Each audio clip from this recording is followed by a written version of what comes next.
Welcome back to another day off, everybody. You guys have been asking what the next project car is going to be.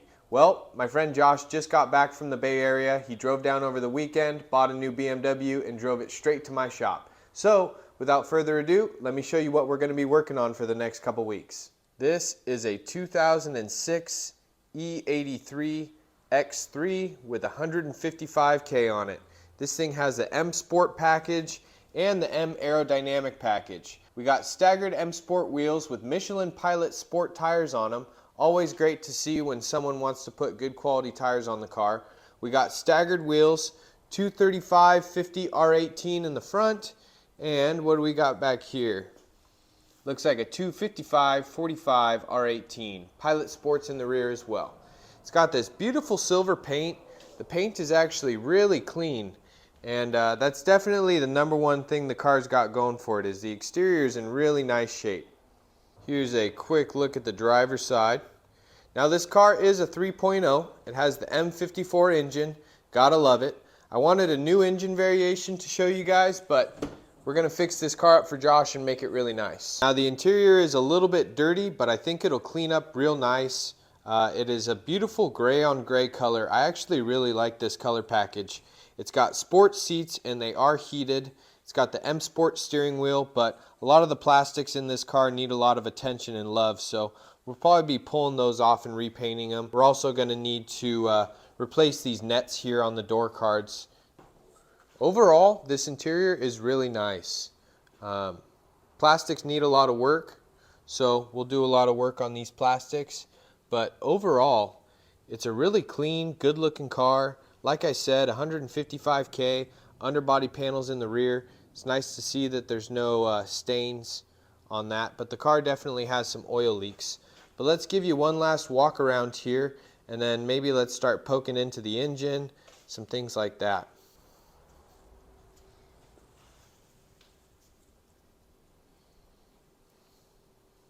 But yeah, really clean. Doesn't look like it's had any paint work done on it. I'm pretty sure it was garaged. Hood's in really nice shape. Front bumper's covered in bugs, but really nice shape. It's got xenon headlights.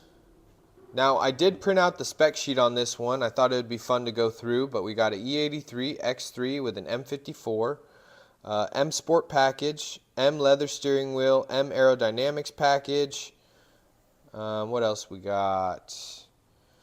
Heated seats, lumbar, 6 CD changer, fog light, xenon, adaptive. Let's see, automatic trans, sport suspension setting, multifunction steering wheel, BMW alloy wheels, 192s. So all in all, pretty cool car, and it does seem like that it's quite packaged out for an X3. Now before I get too carried away, like I said, Josh bought this car. It's supposed to be for his son Hunter, who lives in Portland. He wants me to fix up all the issues that it may have, get him a nice reliable car. Well, my E46 actually fell out of the deal it was in over the weekend. My E46 330i is back on the market. Hunter may be thinking about that car as well. Josh might want to keep this one, but I wanted to let you guys know because the E46 is back on for sale for $6,000 to any of my YouTube viewers, so I just wanted to throw that out to you guys in case any of you were still interested. Now let's get back to this thing. Let's take a look at this engine. So like I said, M54 with the 3.0. So first impression is good. The covers are there, everything is complete, so that's always a good sign.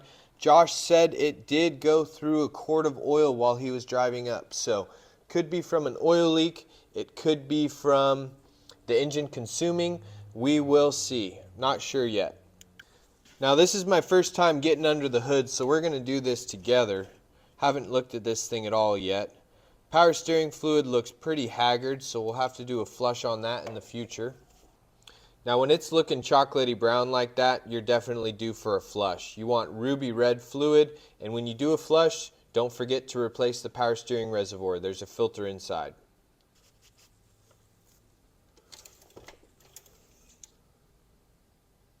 Oil is at level, which is good. You need to get this panel out of the way.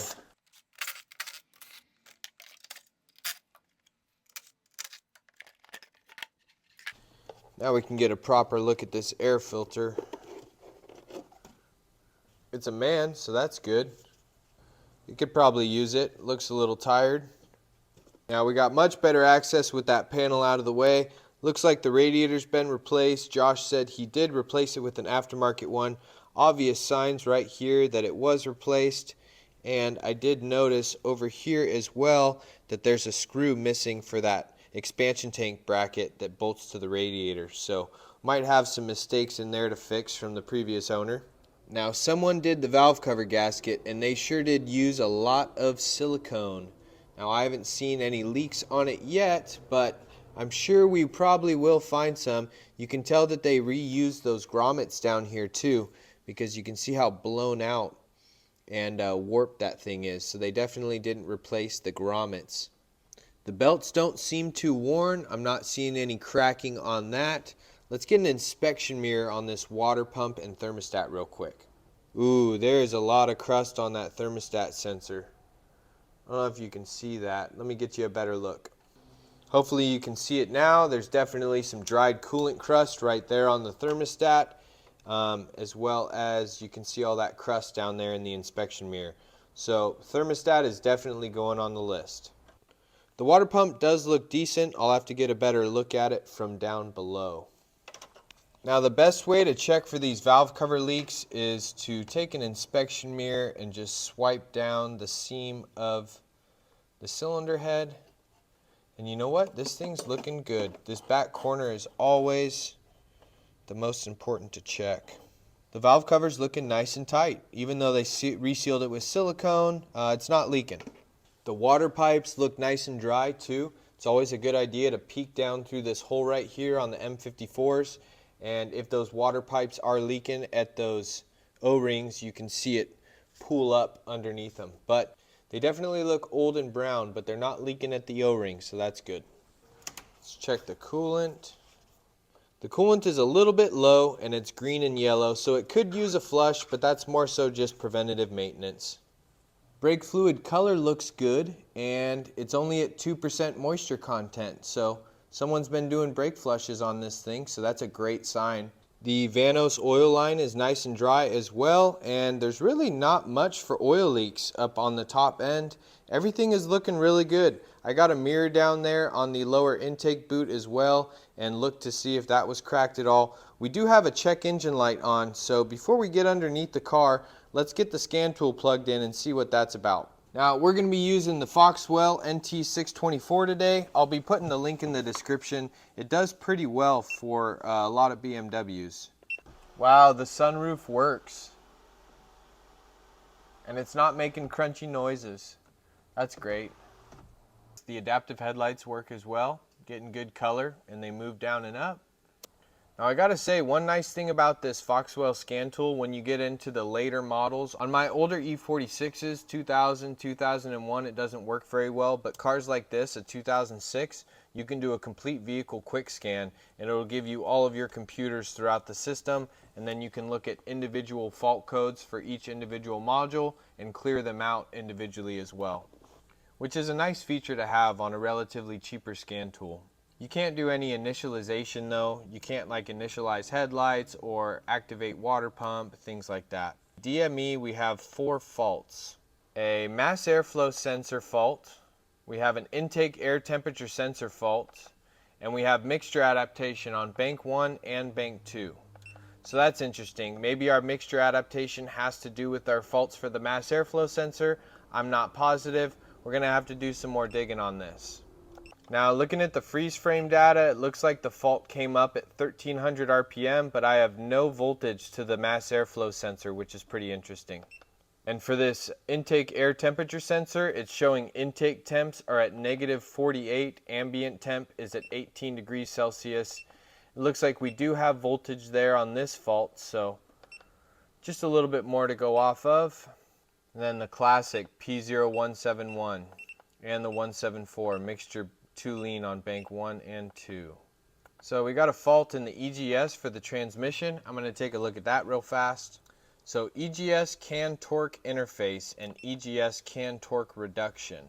I'm actually not familiar with those faults. I can't look at freeze frame data as well, so I'll just have to do some research later on. We have a fault in the DSC. Transmission control, limp home operation. So it looks like this thing must have been in limp mode at some point. That's about all the information I got on that.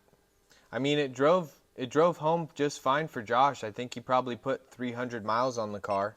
Check engine light's been on, but it hasn't acted up. He said it hasn't driven any different. And as far as the capabilities of this scan tool go for maintenance items, I know I said I couldn't initialize and do other things like that. You can reset ABS, electronic parking brake, oil reset, steering angle sensor, throttle position. Okay, we're done in here. Now you guys know the drill. I got the air box pulled out, I got my intake bladder installed, and I got a new tool to share with you guys, so check this thing out. This is the Ventus by Autoline. This is their newest smoke machine. It requires no power supply, it requires no shop air. Just plug the intake hose in, turn it on, and you are ready to go. So let's pump some smoke into this thing and see if we can find any vacuum leaks. So I've been smoking this thing for about 4 or 5 minutes and there is 0 leaks whatsoever. So that's a great sign. We know that the mixture adaptation codes aren't in relation to a vacuum leak. It's probably in relation to the mass airflow sensor. I also noticed down there that the crankcase breather drain back hose has a BMW sticker on it.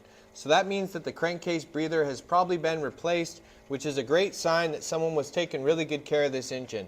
I mean, we've already seen a brake fluid flush and a crankcase breather replacement. They resealed the valve cover, they replaced the radiator. So someone was definitely proactive with their maintenance on this car. So that's a great sign for Josh so far, and that's a great sign for us. Well, the Ventus did a great job. This machine is so easy for setup and breakdown. I mean, I don't have to deal with connecting to power sources anymore. All it needs is just one hose and an adapter, and you're pretty much good to go on any car. And this thing would be super nice if you're a mobile mechanic too, or doing diags away from home, because you can just throw this thing in your car and take it wherever you need to go. Let's take this thing for a drive, and then we can put it up on jack stands, get up underneath, and see what the real meat and potatoes look like.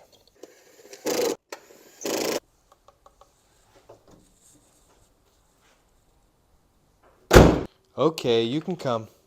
Don't tell Josh though, okay? Come on, load up. Girl, you hang out with me. My little road dog. Good girl. It's definitely got a little bit of a belt chirp under load when it's cold. Maybe you can hear the belt chirping a little bit. Well, the steering wheel is definitely uneven, but this M54 all-wheel drive package is a lot peppier than I thought it would be. It's actually a great package.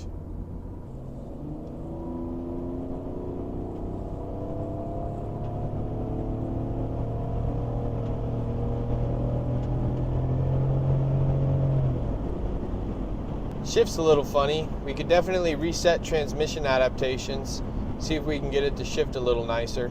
Well, the AC's blowing ice cold, the tires feel balanced, and the rotors are not warped, so all good signs.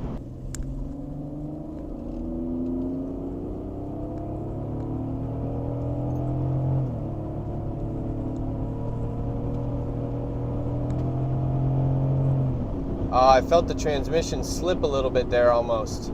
That is slightly concerning. Let's give it another pull and see how she does.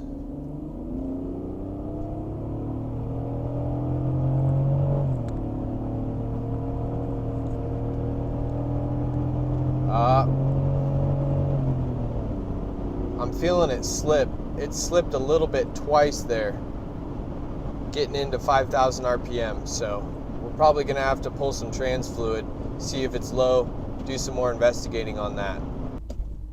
When I stab the brakes, it's got a pretty heavy clunk in the front end. I'll try to get you guys a better view.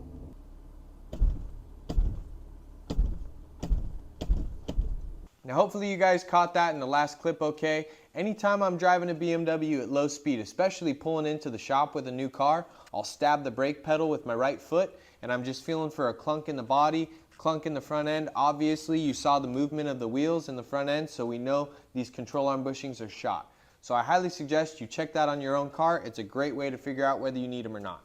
Well, all in all, it's a good thing we went for that road test. We were able to feel the symptom of that transmission issue. Josh said it wasn't shifting perfect, but now that I got a feel for it, we definitely need to check that trans fluid and get underneath and inspect this thing.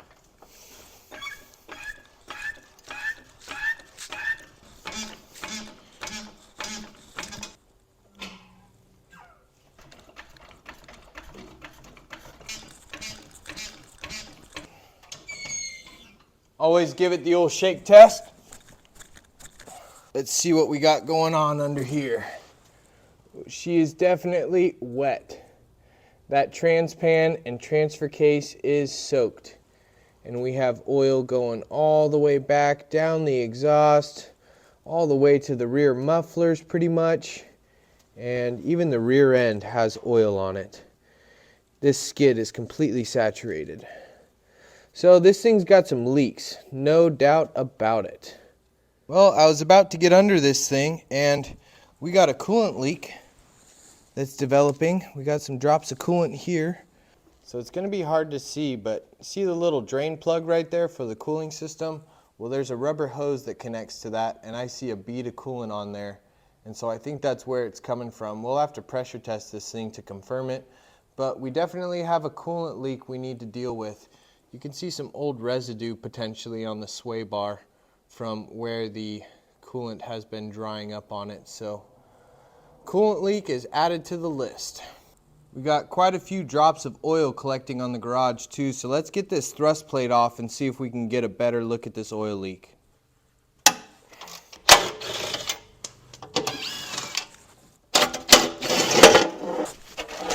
Well, this thing is pretty heavily saturated. The biggest downside to these X3s and these all-wheel drive packages is you just have such little room to work with the subframe up. It does look like the oil pan gasket is leaking a little bit on the front here. Front differential looks to be pretty wet too, although it's hard to tell whether that's differential fluid or if that's just engine oil from the pan. The axles on this car do run through the oil pan into the front differential, the passenger side axle. The driver's side just bumps right in. I'm sure these engine mounts are tired. They've probably never been done. This oil plug is heavily saturated, and so it could just be leaking from the seal, although there's quite a bit of fluid in here inside the bell housing. I wouldn't be surprised if the rear main was leaking. This engine mount definitely looks like it needs replacing as well. Probably need new axle seals. This looks like a pretty obvious axle seal leak. Check this out too.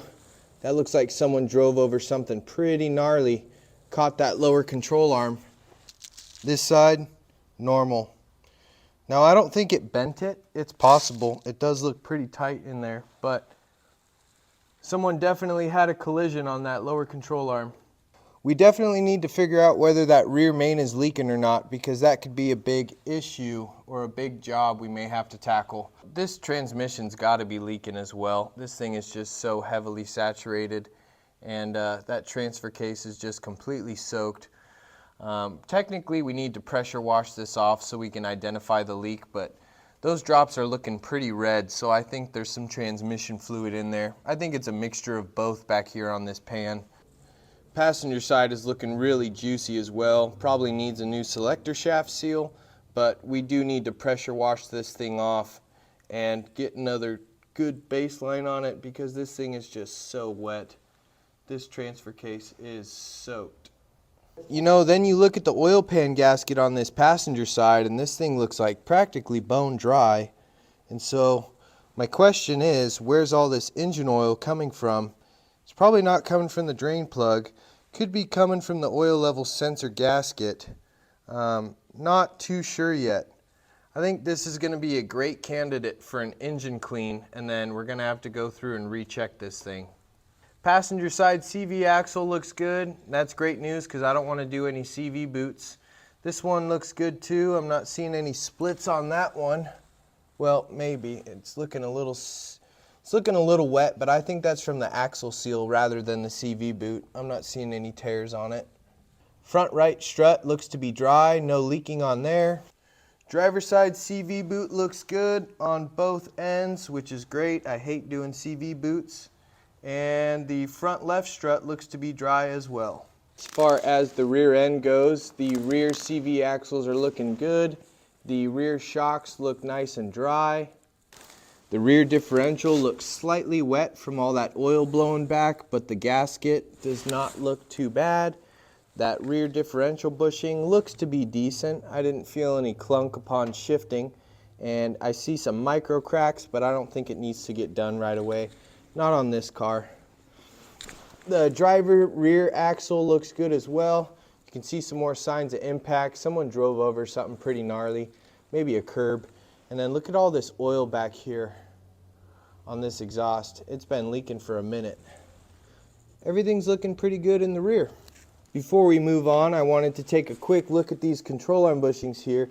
Now, a bunch of people on my YouTube shorts called me a liar for saying control arm bushings leak. But right there, that's the exact type of fluid stain you're looking for. It's a dark brown staining fluid, and these bushings are in fact fluid filled. There's a little bit of fluid inside of them, and once they tear enough, they do start to leak. That feels really crispy. Oh yeah. I don't know if you can see up in there, but there is some definite tearage. These things are pretty smoked, but I think I can replace this press-in style. And then here's a quick little look at the front of the oil pan and the front crank seal. There's definitely a little bit of saturation up there on the front of the oil pan, but I don't think the oil pan is the major cause of all these leaks. But we're gonna have to pressure wash this thing off and do another check on it. The front brakes are super meaty. They got like 10 millimeter on them, and the front tires are really healthy as well. They got like at least 6 millimeters of tread. And same story with the rears. Bunch of life, at least 8 millimeters on the brake pad. Same with the tires, at least 6 millimeters on the tires. Little sign of leakage on this rear left shock that I missed while I was underneath, but honestly, it's such a low priority item. The car seems to be driving great suspension wise, so we're not going to worry about it right now. But always remember, if you want to get real thorough with your brakes, take a small inspection mirror and slip it into the very inside pad, because that's the piston side. And the piston side pad usually wears a lot faster than the outers. Well folks, here's the list I put together. At the old shop I used to work at, we used 1, 2s, and 3s. 1 being the highest priority, 3 being the preventative maintenance stuff.